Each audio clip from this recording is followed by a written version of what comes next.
안녕하세요. 강 목사입니다.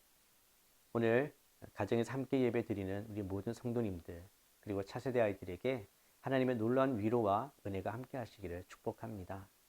함께 가정에서 예배 드리면서 우리가 오늘부터 8월까지 가스펠 프로젝트라는 책의 주제 말씀을 가지고 함께 나누려고 합니다. 그래서 모든 성도가 우리 자녀를 포함해서 한 가지 주제의 말씀을 듣고 그 말씀을 가정에서 또 나누고 함께 은혜를 나누는 시간들을 가지기를 원합니다.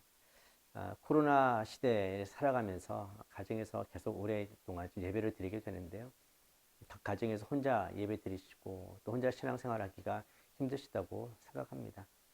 그래서 우리가 결국 이 믿음의 유산을 이어받기 위해서 계속해서 계승하기 위해서는 각 가정에서 말씀을 읽고 나누고 가르치는 것이 필요합니다.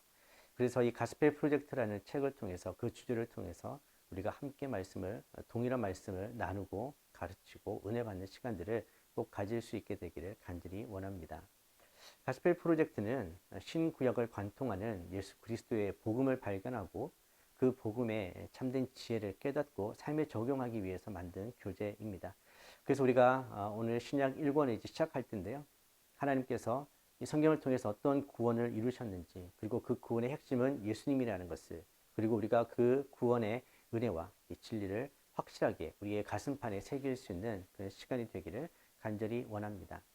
예수님의 정체성을 오늘 이 마태복음을 통해서는 바로 계보, 즉 족보를 통해서 발견할 수 있게 됩니다. 약속의 사람, 하나님께서 약속해 주신 그 아브라함을 통해서 모든 민족에게 복을 주시겠다는 그 약속을 예수님을 통해서 이루셨고요. 다윗 언약을 통해서 내 왕위가 영원하리라는 그 약속을 또 예수님을 통해서 이루셨습니다. 포로 생활로 끌려갔던 이스라엘을 해방시키시고 구원하신 분 바로 하나님이시고요. 그 예수 그리스도를 통해서 우리 또한 포로 생활에서 자유케 되는 놀라운 약속의 성취를 기대하게 하시는 것, 바로 이것이 오늘 본문의 말씀입니다. 여러분, 구약에서 신약으로 넘어오면 마태복음이라는 책을 만나게 됩니다. 1세기에 예수님을 따랐던 유대인들은 그들이 동료 유대인으로부터 받았던 반대, 어려움들이 참 많았습니다. 바로 그 속에서 나는 누구인가? 그들의 정체성과 그들의 구별됨을 지키기 위해서 그들은 많은 노력을 했습니다. 마태는 이것을 알았고요. 그래서 이 복음서를 시작할 때에 그들의 정체성은 바로 이 성경에 기록되어진 그들의 조상으로부터 내려온 언약의 자손이라는 그런 분명한 정체성을 심어주기를 원했습니다. 그래서 이 마태복음을 족보를 시작으로 이 복음서를 쓰게 되는 것이죠. 오늘은 이 마태복음 1장의 말씀을 통해서 예수님이 어떤 언약을 성취하셨는지 그리고 그것을 어떻게 이루셨는지 함께 볼 텐데요. 첫 번째 주제는 예수님은 세상의 복을 가져오시는 아브라함의 자손이라는 제목입니다. 마태복음 1장 1절에서 5절까지 말씀을 함께 읽겠습니다. 아브라함의 자손이며 다윗의 자손인 예수 그리스도의 족보입니다. 아브라함은 이삭을 낳고 이삭은 야곱을 낳고 야곱은 유다와 그 형제들을 낳고 유다는 다말에게서 베레스와 세라를 낳고 베레스는 헤스론을 낳고 헤스론은 람을 낳고 람은 아미나답을 낳고 아미나답은 나손을 낳고 나손은 살몬을 낳고 살몬은 라합에게서 보아스를 낳고 보아스는 룻에게서 오벳을 낳고 오벳은 이세를 낳고. 정체성의 문제를 푸는 가장 좋은 방법 중에 하나는 맨 처음으로 올라가는 것입니다. 마태가 바로 그렇게 시작했죠. 마태복음의 헬라어 원문을 직역해 보면 이렇게 번역이 가능합니다. 예수님의 기원에 관한 책이다. 이것은 창세기 2장 4절의 말씀을 모방한 것인데요. 하늘과 땅의 내력이니, 즉 두 책 모두 시작에 관한 책이라는 것입니다. 이 믿음, 우리의 정체성이 어떻게 시작되었는지를 보여주는 것이죠. 하나님께서 아브라함에게 하신 약속의 첫 번째 성취는 바로 예수 그리스도이십니다. 예수님께서 바로 그의 직계 자손으로 태어나셨고 그 약속을 이루셨다라는 것이죠. 예수님과 하나님과의 그 약속의 연결고리는 그 조상으로부터 내려오는 혈통의 계보입니다. 바로 예수님께서 그 가문의 일원이었다라는 것이죠. 예수님이 그 가문의 일원이었기 때문에 예수님도 그 조상들과 공통점을 가지고 있었을 것입니다. 얼굴 모양이라든지 얼굴 색이라든지 또 말하는 내용이라든지 억양이라든지 많이 비슷했을 것입니다. 우리도 가족끼리는 비슷한 점을 많이 공유하고 있습니다. 말하는 어떤 투라든지 행동하는 것, 여러 가지 모션, 비슷한 것이 많습니다. 바로 그런 것들이 이 소속감의 중요한 역할을 하고 있죠. 예수님의 계보는 14대씩 세 그룹으로 나뉘어 있습니다. 그 중에 첫 번째 그룹이 오늘 읽었던 내용입니다. 아브라함부터 시작하는 것이죠. 하나님께서는 아브라함에게 약속하셨는데 그의 자손을 통해서 천하 만민이 복을 받게 될 것이다 라고 약속하셨습니다. 바로 그 자손 중에 예수님이 오셨고요. 수천 년 동안 내려온 그 조상들의 피, 살, 소망, 바로 이것이 담긴 정체성이 예수 그리스도 안에서 발견되는 것입니다. 마태는 예수님이 믿음의 선조를 가졌다고 이야기를 하고 있습니다. 그 말은 예수님이 믿음의 후손도 가지실 것이라는 것입니다. 믿음의 후손은 바로 예수님이 다스리시는 그 왕국의 시민입니다. 여기서 중요한 것은 바로 예수님은 이 세상에 복을 가져오시는 분이라는 것입니다. 우리는 모두 복 받길 원합니다. 그 복이 어디서 성취되어집니까? 바로 예수 그리스도 안에서 성취되어집니다. 우리가 예수님 안에서 믿음의 후손이 될 때 우리 또한 예수님의 이 복을 누릴 수가 있게 되는 것이죠. 족보에 보면 여인들이 5명 등장합니다. 그 중에 3명인 다말과 라합과 룻이 첫 번째 그룹에 포함되어 있습니다. 5명 중에 마리아를 제외하고 4명의 공통점은 유대인 남성과 결혼한 비유대인 여성이라는 겁니다. 많은 여성들이 있지 않습니까? 예를 들면 아브라함의 아내, 이삭의 아내, 야곱의 아내. 아브라함과 이삭과 야곱 얼마나 중요한 사람입니까? 그들의 아내들도 있는데 흥미롭게도 그들의 이름이 없습니다. 대신 이방인 여인들의 이름이 있죠. 이들을 통해서 하나님께서 그 약속을 계속 성취시키셨다는 것이 중요합니다. 예수님 사역에도 여인들이 중요한 역할을 했고요. 구약에서 예수님의 조상 이름에도 여인들의 이름이 등장합니다. 즉 예수님 안에서 그들의 삶이 변화되고 그들에게도 놀라운 은혜가 임했다는 것을 우리에게 보여줍니다. 여러분, 우리가 예수님 안에 있을 때, 그 믿음의 후손이 될 때 우리 삶에도 큰 변화를 경험할 수 있습니다. 큰 기적이 일어나게 됩니다. 여러분, 예수님은 바로 이 세상에 복을 가져다 주시는 아브라함의 후손임을 꼭 기억하십시오. 두 번째 주제입니다. 예수님은 영원히 다스리시는 다윗의 자손입니다.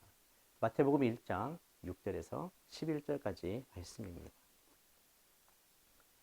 이제는 다윗 왕을 낳았습니다.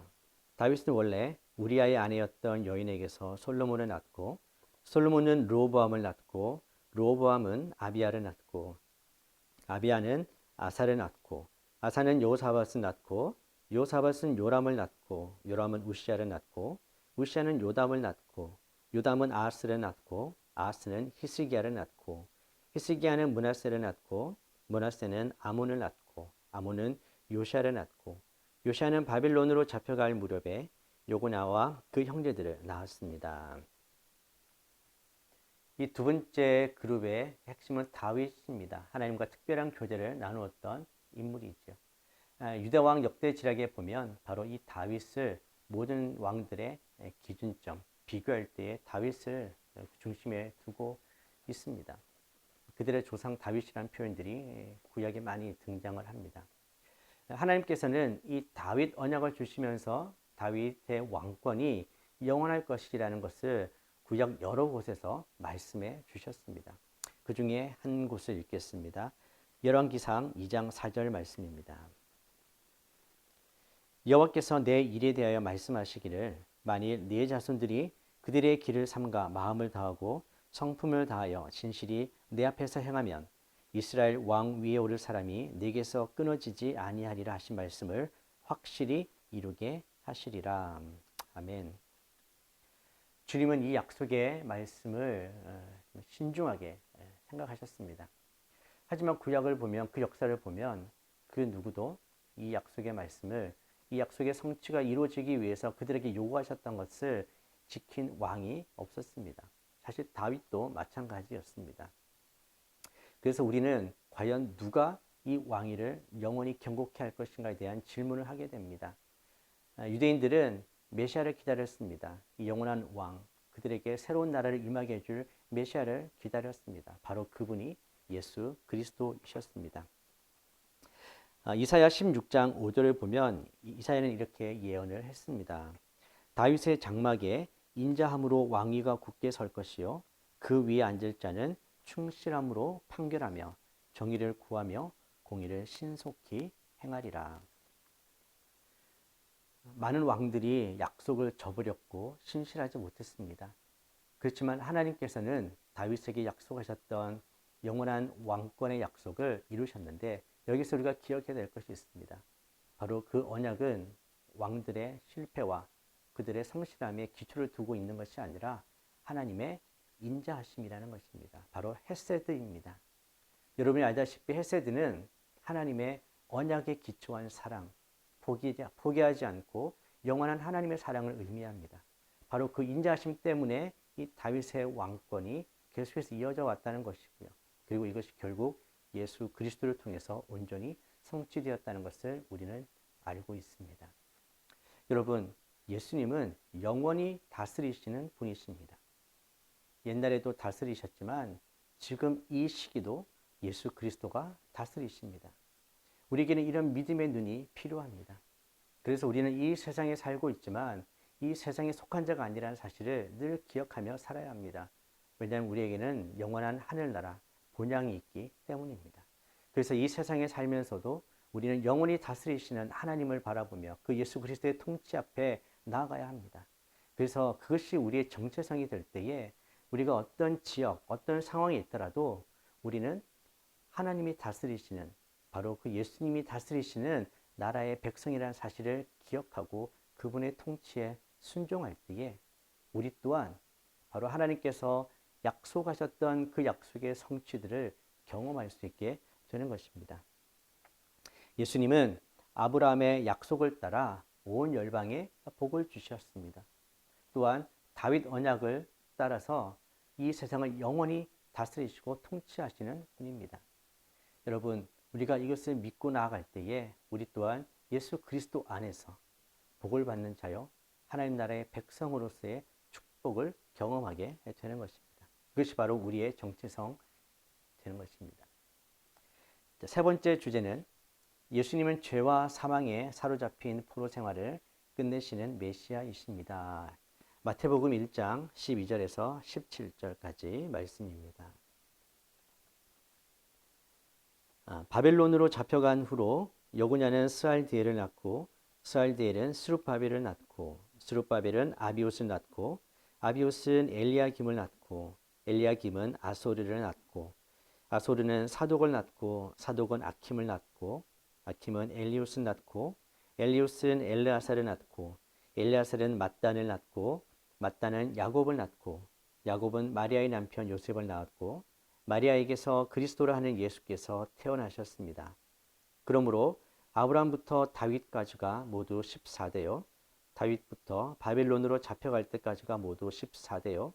바벨론으로 잡혀간 때부터 그리스도께서 태어나신 때까지가 모두 14대입니다. 마태는 마지막 세 번째 그룹을 아브라함이나 다윗이라는 어떤 특별한 인물이 아니라 바벨론 포로라는 사건을 소개합니다. 유다 백성들은 바벨론에 포로로 끌려갔습니다. 그들은 하나님의 약속에 신실하지 못했고 하나님의 그 벌을 받고 포로로 끌려가게 되었습니다. 고대에서는 한 민족을 포로로 끌고 가는 것이 그 민족의 정체성을 뿌리 뽑고 그들을 피지배 계곡으로 만들어 버리는 것이죠.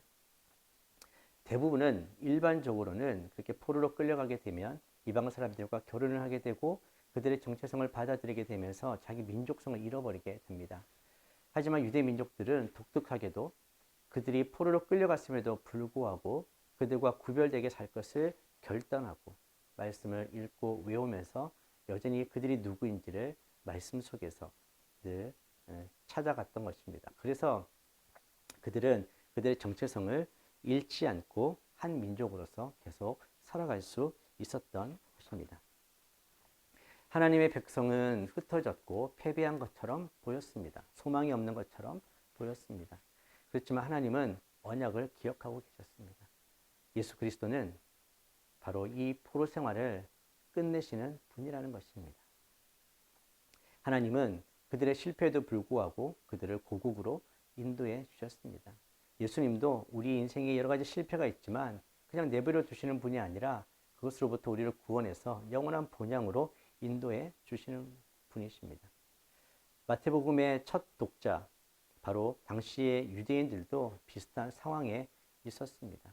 로마의 지배 아래 있으면서 그들은 많은 어려움을 겪었습니다. 그들에게도 여러 가지 정체성의 문제들이 있었습니다. 바로 그럴 때 마태는 이 예수님을 통해서 예수님의 모든 약속의 성취자라는 것, 그리고 예수님이 포로 생활을 끝내시고 영원한 우리의 본향으로 인도하신다는 것을 이 복음서를 통해서, 특별히 이 족보 계보를 통해서 분명하게 보여줬던 것입니다. 약 2000년 전 이 마태복음의 첫 독자들에게 이 약속, 주어진 약속은 그런 두려움에 떨던 그들에게 분명한 믿음과 용기를 주었습니다. 바로 오늘 우리에게도 동일합니다. 예수님은 그 약속을 이루시는 분이셨고 또 앞으로 주실 그 약속들 또한 반드시 성취하실 분입니다. 예수 그리스도 안에 있으면 우리가 어떤 박해나 어려움 속에 있더라도 우리는 이겨낼 수가 있습니다. 1세기에 우리의 믿음의 선배들이 그랬습니다. 그들이 박해를 받았고 순교까지 했지만 그들은 승리했습니다. 로마 제국에 맞섰습니다. 무력이 아니었습니다. 그들은 복음의 능력으로 예수님의 이름으로 그곳에 나아갔고 승리했습니다. 변화시켰습니다. 이것이 바로 복음의 능력이고 예수 그리스도 안에 있는 자의 믿음의 능력입니다. 저와 여러분은 이 세상에 살면서 우리가 예수 그리스도 안에 있는 자라는 것, 그리고 그 예수님은 오래된 그 모든 약속을 이루셨다라는 것, 그리고 앞으로 이루실 것이기 때문에 이 분명한 믿음과 소망을 가지고 있을 때에 우리도 세상 속에서 승리할 수 있고 이 세상을 변화시키는 자로 살아갈 수가 있습니다. 사랑하는 성도 여러분, 마태복음은 아브라함으로부터 시작해서 다윗, 그리고 예수 그리스도까지 하나님이 어떻게 약속하셨고 그 약속을 성취하셨는지를 우리에게 보여주고 있습니다. 우리 또한 예수 그리스도 안에 있을 때에 그 약속의 자손으로서 복을 받게 되고 예수님이 다스리시는 나라의 백성으로 살아가게 되고 영원한 천국 소망을 가지고 우리는 살아가게 된다는 것을 보여주고 있습니다.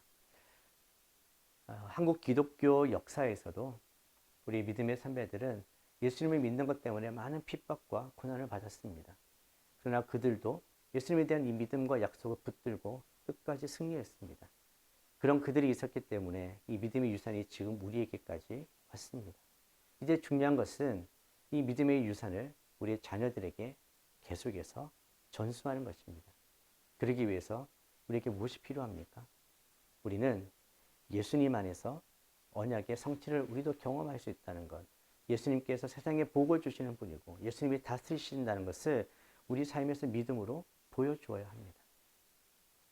그래서 우리가 이 믿음이 계속해서 나아갈 수 있도록, 계속해서 다음 세대 그 다음 세대까지 이어질 수 있도록 우리 책임을 다할 수 있게 되기를 바랍니다. 이 예수님은 바로 지금 우리와 함께 하십니다. 매일매일 삶에서 예수 그리스도는 우리와 함께 하십니다.